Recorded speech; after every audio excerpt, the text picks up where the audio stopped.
ओम शांति, ओम शांति, ओम शांति।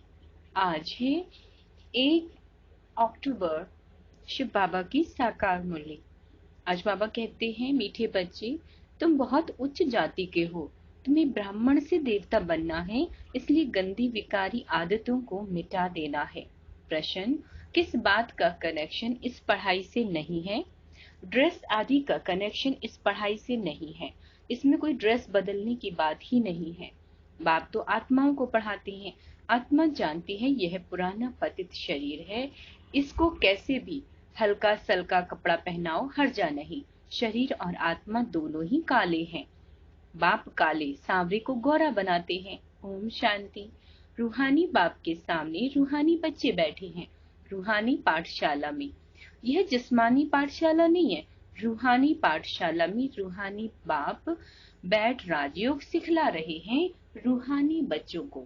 तुम बच्चे जानते हो, हम फिर से नारायण अथवा देवी देवता पद प्राप्त करने के लिए रूहानी बाप के पास बैठे हैं। यह है नई बात। यह भी तुम जानते हो, लक्ष्मी नारायण का राज्य था। वे डबल सरताज थे, लाइट का ताज और रतन जड़ित ताज दोनों थे। पहले होता है लाइट का ताज, जो होकर गए उनको सफेद लाइट दिखाते हैं। यह है पवित्रता की निशानी। आप पवित्र को कभी लाइट नहीं दिखाएंगे। तुम्हारा फोटो निकालें तो लाइट नहीं दे सकते। यह पवित्रता की निशानी देते हैं, लाइट और डार्क। ब्रह्मा का दिन लाइट, ब्रह्मा की रात डार्क। डार्क अर्थात उन पर लाइट नहीं है। तुम बच्चे जानते हो, बाप ही आकर इतने जो पतित अर्थात डार्क ही डार्क हैं, उनको पावन बनाते हैं। अब तो पवित्र राजधानी है नहीं। सतयुग में थे तथा राजा रानी तथा प्रजा सब पवित्र थे। इन लक्ष्मी नारायण का राज्य था। इस चित्र पर तुम बच्चों को बहुत अच्छी रीति समझाना है। यह है तुम्हारी एम ऑब्जेक्ट। समझाने के लिए और भी अच्छे चित्र हैं, लेकिन इतने चित्र रखे जाते हैं, मनुष्य कोई फट से समझते नहीं कि हम इस याद की यात्रा से तमो प्रधान से सतो प्रधान बनेंगे, फिर मुक्ति और जीवन मुक्ति में चले जाएंगे। दुनिया में किसी को पता नहीं कि जीवन मुक्ति किसको कहा जाता है। लक्ष्मी नारायण का राज्य कब था, यह भी किसी को पता नहीं। अब तुम जानते हो, हम बाप से पवित्रता का दैवी स्व राज्य ले रहे हैं। चित्रों पर तुम अच्छी रीति समझा सकते हो। भारत में ही डबल सिरताज वालों की पूजा करते हैं। ऐसा चित्र भी सीढ़ी में है। वह ताज है, परंतु लाइट का ताज नहीं है। पवित्र की ही पूजा होती है। लाइट है पवित्रता की निशानी। बाकी ऐसे नहीं कि कोई तख्त पर बैठने से ही लाइट निकलती है। नहीं, यह पवित्रता की निशानी है। तुम अब पुरुषार्थी हो, इसलिए तुम पर लाइट नहीं दे सकते। देवी देवताओं की लाइट और शरीर दोनों पवित्र हैं। यहाँ तो कोई का पवित्र शरीर है नहीं, इसलिए लाइट दे नहीं सकते। तुम्हारे में कोई तो पूरा पवित्र रहते हैं, कोई फिर सेमी पवित्र रहते हैं। माया के तूफान बहुत आते हैं तो उनको सेमी पवित्र कहेंगे। कोई तो एकदम पवित्र बन पड़ते हैं, खुद भी समझते हैं हम पतित बन गए हैं। आत्मा ही पतित बनती है, उनको लाइट दे नहीं सकते। तुम बच्चों को ये भूलना नहीं चाहिए, हम उच्च उच्च बाप के बच्चे हैं, तो कितनी रॉयल्टी होनी चाहिए। समझो कोई मेहतर है, वह एमएलए या एमपी बन जाते हैं, अथवा पढ़ाई करके कोई पोजीशन पा लेते हैं तो टिप टॉप हो जाते हैं। ऐसे बहुत हो गए। जाति बल वही है, परंतु पोजीशन मिलने से नशा चढ़ जाता है। फिर ड्रेस आदि भी ऐसी ही पहनेंगे। वैसे अब तुम भी पढ़ रहे हो पतित से पावन बनने के लिए। वह भी पढ़ाई से डॉक्टर बैरिस्टर आदि बनते हैं, परंतु पतित तो है ना, क्योंकि उन्होंने पढ़ाई कोई पावन बनने के लिए नहीं है। तुम तो जानते हो, हम भविष्य में पवित्र देवी देवता बनते हैं तो शुद्रपनी की आदतें मिटती जाएंगी। अंदर में ये नशा रहना चाहिए कि हमको परम पिता परमात्मा डबल सिरताज बनाते हैं। हम शुद्ध से ब्राह्मण बनते हैं, फिर देवता बनेंगे तो फिर यह गंदी विकारी आदतें मिट जाती हैं। आसुरी चीजें सब छोड़नी पड़े। मेहतर से एमपी बन जाते हैं तो रहन सहन मकान आदि सब फर्स्ट क्लास बन जाते हैं। उन्हों का तो है इस समय के लिए। तुम तो जानते हो कि हम भविष्य में क्या बनने वाले हैं। अपने साथ ऐसी ऐसी बातें करनी चाहिए। हम क्या थे, हम अभी क्या बन रहे हैं। तुम भी शूद्र जाति के थे, अब विश्व के मालिक बनते हो। जब कोई उच्च पद पाता है तो फिर वह फखुर रहता है। तो तुम भी थे कौन? पतित चीची थे। अब तुमको भगवान पढ़ाकर बेहद का मालिक बनाते हैं। यह भी तुम समझते हो, परम पिता परमात्मा जरूर यहाँ ही आकर राजयोग सिखाएंगे। मूल वतन व सूक्ष्म वतन में तो नहीं सिखाएंगे। दूर देश के रहने वाली आत्माएं तुम सब हो, यहाँ आकर पाठ बजाती हो। 84 जन्मों का पाठ भी बजाना ही है। वह तो कह देते हैं 84 लाख योनियां, कितना घोर अंधियारे में है। अभी तुम समझते हो 5000 वर्ष पहले हम देवी देवता थे, अब तो पतित बन गए हैं। गाते भी हैं, हे पतित पावन आओ हमको पावन बनाओ, परंतु समझते नहीं हैं। अभी बाप स्वयं पावन बनाने आए हैं, राजयोग सिखा रहे हैं।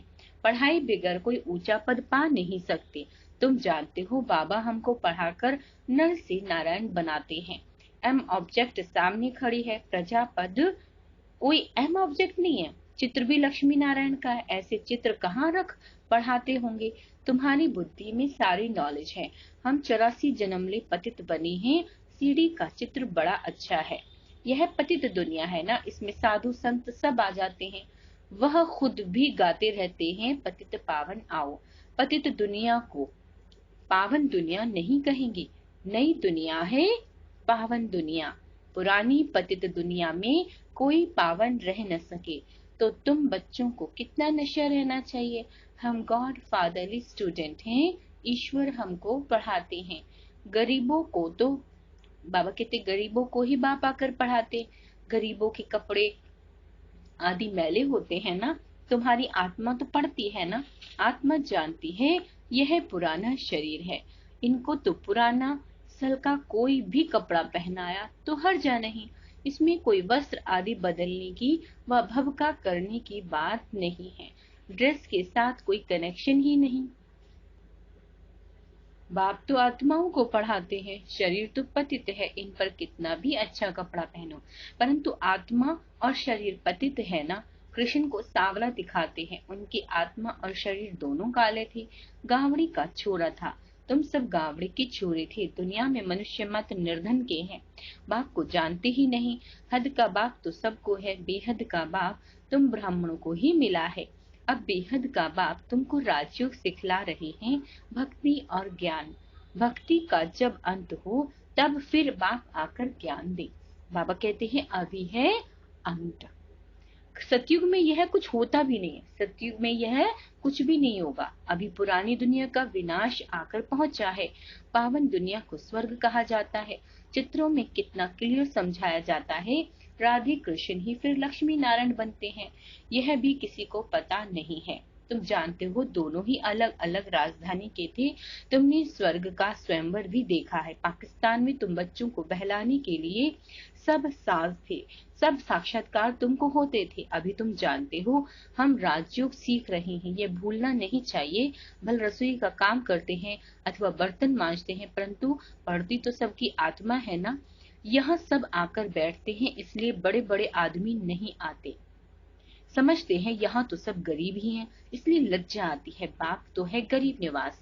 कोई कोई सेंटर पर मेहतर भी आते हैं, कोई मुसलमान भी आते हैं। बाप कहते हैं देह के सब संबंध छोड़ो। हम गुजराती हैं, हम फलाना है, यह सब देह अभिमान है। यहाँ तो आत्माओं को परमात्मा पढ़ाते हैं। बाप कहते हैं मैं आया ही हूँ साधारण तन में, तो साधारण के पास साधारण ही आएंगे। यह तो समझते हैं यह तो जौहरी था। बाप खुद रिमाइंड कराते हैं कि कल्प पहले भी हमने कहा था कि मैं साधारण बूढ़े तन में आता हूँ। बहुत जन्मों के अंत के भी अंतिम जन्म में मैं प्रवेश करता हूँ। इसको कहते हैं कि तुम अपने जन्मों को नहीं जानते हो। सिर्फ एक अर्जुन को तो घोड़े गाड़ी रथ में बैठ ज्ञान नहीं दिया था ना, उसे पाठशाला नहीं कहा जाएगा। ना युद्ध का मैदान, बाबा कहते ना तो युद्ध का मैदान है, यह पढ़ाई है। बच्चों को पढ़ाई पर पूरा ध्यान देना चाहिए। हमको पूरा पढ़कर डबल सरताज बनना है। अभी तो कोई ताज नहीं है, भविष्य में डबल ताजधारी बनना है। द्वापर से लाइट चली आती है तो फिर सिंगल ताज रहता है। सिंगल ताज वाले डबल ताज वालों को पूछते हैं। यह भी निशानी जरूर होनी चाहिए। बाबा चित्रों के लिए डायरेक्शन देते रहते हैं, तो चित्र बनाने वालों को तो मुरली पर बहुत अटेंशन देना पड़े। चित्रों पर किसी को भी समझाना बड़ा सहज होता है। जैसे कॉलेज में नक्शे पर दिखाएंगे तो बुद्धि में आ जाएगा, यूरोप इस तरफ है, आइलैंड इस तरफ है, लंदन इस तरफ है। नक्शा ही नहीं होगा तो फिर उनको क्या, बाबा कहते हैं नक्शा ही नहीं होगा तो उनको क्या पता यूरोप कहाँ है। नक्शा देखने से झट बुद्धि में आ जाएगा। अब तुम जानते हो ऊपर में है पूज्य डबल सिरताज देवी देवताएं, फिर नीचे आ जाते हैं तो पुजारी बनते हैं, सीढ़ी उतरते हैं ना। यह सीढ़ी तो बड़ी सहज है, जो कोई भी समझ सकते हैं, परंतु कोई कोई की बुद्धि में कुछ बैठता ही नहीं है। तकदीर ही ऐसी है। स्कूल में पास नापास तो होते ही हैं, तकदीर में नहीं है तो पुरुषार्थ भी नहीं होता। बीमार पड़ जाते हैं, पढ़ न सके। कोई तो पूरा पढ़ते हैं परंतु फिर भी वह है जिस्मानी पढ़ाई। यह है रूहानी पढ़ाई। इसके लिए सोने की बुद्धि चाहिए। बाप सोना जो एवर प्योर है, उनको याद करने से तुम्हारी आत्मा सोनी बनती जाएगी। कहा जाता है यह तो जैसे एकदम ठिक्कर बुद्धि है। वहां ऐसे नहीं कहेंगे, वहां तो स्वर्ग था। यह यहाँ भूल गए हैं कि भारत स्वर्ग था। यह भी कहा प्रदर्शनी में समझा सकते हो, फिर रिपीट भी करा सकते हो। प्रोजेक्टर में यह नहीं हो सकता। पहले पहले तो यह त्रिमूर्ति लक्ष्मी नारायण और सीढ़ी का चित्र बहुत जरूरी है। यह लक्ष्मी नारायण के चित्र में सारा 84 जन्मों का नॉलेज आ जाता है। बच्चों का सारा दिन यही चिंतन चलना चाहिए। हर एक सेंटर में मुख्य चित्र तो जरूर रखें, चित्रों पर अच्छा समझा सकेंगे। ब्रह्मा द्वारा ये राजधानी स्थापन हो रही है। हम हैं प्रजापिता ब्रह्मा के बच्चे, ब्रह्मा कुमार कुमारियां। आगे हम शूद्र से वर्ण थे, अभी हम ब्राह्मण वर्ण के बने हैं, फिर देवता बनना है। शिव बाबा हमको शूद्र से ब्राह्मण बनाते हैं। हमारी एम ऑब्जेक्ट सामने है। यह लक्ष्मी नारायण स्वर्ग के मालिक थे, फिर यह सीढ़ी कैसे उतरे, क्या से क्या बन जाते हैं, एकदम जैसे बुद्धू बन जाते हैं। यह लक्ष्मी नारायण भारत में राज्य करते थे। भारतवासियों को पता होना चाहिए ना, फिर क्या हुआ, कहाँ चले गए, क्या उन्हों पर कोई ने जीत पाई? उन्होंने लड़ाई में कोई को हराया ना, कोई ने से जीता ना हारा। ये तो सारी माया की बात है। रावण राज्य शुरू हुआ और 5 विकारों में गिर राजाई गवाई, फिर 5 विकारों पर जीत पाने से यह बनते हैं अभी रावण राज्य का भवगा। तुम गुप्त रीति अपनी राजधानी स्थापन कर रहे हो। गुप्त रीति से तुम कितने साधारण हो, पढ़ाने वाला कितना ऊंचे से ऊंचा है। और निराकार बाप पतित शरीर में आकर बच्चों को ऐसा लक्ष्मी नारायण बनाते हैं। दूर देश से पतित दुनिया पतित शरीर में आते हैं, सो भी अपने को लक्ष्मी नारायण नहीं बनाते, तुम बच्चों को बनाते हैं, परंतु पूरा पुरुषार्थ नहीं करते हो बनने के लिए। दिन रात पढ़ना और पढ़ाना है। बाबा दिन प्रतिदिन बड़ी सहज युक्तियां समझाते रहते हैं। लक्ष्मी नारायण से ही शुरू करना चाहिए। उन्होंने 84 जन्म कैसे लिए, फिर अंतिम जन्म में पढ़ रहे हैं, फिर उन्हों की डायनेस्टी बनती है। कितनी समझाने की बातें हैं। चित्रों के लिए बाबा डायरेक्शन देते हैं। कोई चित्र तैयार किया, झट बाबा के पास भाग आना चाहिए। बाबा करेक्शन कर सब डायरेक्शन दे देंगे। बाबा कहते हैं मैं सावल शाह हूँ, हुंडी भर जाएगी, कोई बात की परवाह नहीं है। इतने ढेर बच्चे बैठे हैं, बाबा जानते हैं किसकी हुंडी भर सकते हैं। बाबा का ख्याल है जयपुर को जोर से उठाना है, वहाँ ही हट योगियों का म्यूजियम है। तुम्हारा भी राजयोग का म्यूजियम ऐसा अच्छा बना हुआ हो जो कोई भी आकर देखे। अच्छा, मीठे मीठे से केला दे बच्चों प्रति माता पिता बाप दादा का याद प्यार और गुड मॉर्निंग। रूहानी बाप के रूहानी बच्चों को नमस्ते। हम रूहानी बच्चों की रूहानी बाप दादा को नमस्ते, याद प्यार, गुड मॉर्निंग, नमस्ते मीठे बाबा, शुक्रिया बाबा, शुक्रिया। धारणा के लिए मुख्य सार। पवित्र ज्ञान को बुद्धि में धारण करने के लिए अपनी बुद्धि रूपी बर्तन को सोने का बनाना है। याद से ही बर्तन सोने का होगा। अभी ब्राह्मण बने हैं, इसलिए शूद्रपनी की सब आदतें मिटा देनी है। बहुत रॉयल्टी से रहना है। हम विश्व के मालिक बन रहे हैं। हम विश्व के मालिक बन रहे हैं। सदा इसी नशे में रहना है। वरदान, अपनी दृष्टि और वृत्ति के परिवर्तन द्वारा, अपनी दृष्टि और वृत्ति के परिवर्तन द्वारा सृष्टि को बदलने वाले साक्षात्कार मूर्त भव। अपनी वृत्ति के परिवर्तन से दृष्टि को दिव्य बनाओ, तो दृष्टि द्वारा अनेक आत्माएं अपने यथार्थ रूप, यथार्थ घर, यथार्थ राजधानी देखेंगी। ऐसा यथार्थ साक्षात्कार कराने के लिए वृत्ति में जरा भी देह अभिमान की चंचलता ना हो, तो वृत्ति के सुधार से दृष्टि दिव्य बनाओ, तब यह सृष्टि परिवर्तन होगी। देखने वाले अनुभव करेंगे कि यह नैन नहीं, लेकिन यह एक जादू की टिबिया है। यह नैन साक्षात्कार के साधन बन जाएंगे। स्लोगन, सेवा के उमंग उत्साह के साथ बेहद की वैराग्य वृत्ति ही सफलता का आधार है। अच्छा, ओम शांति।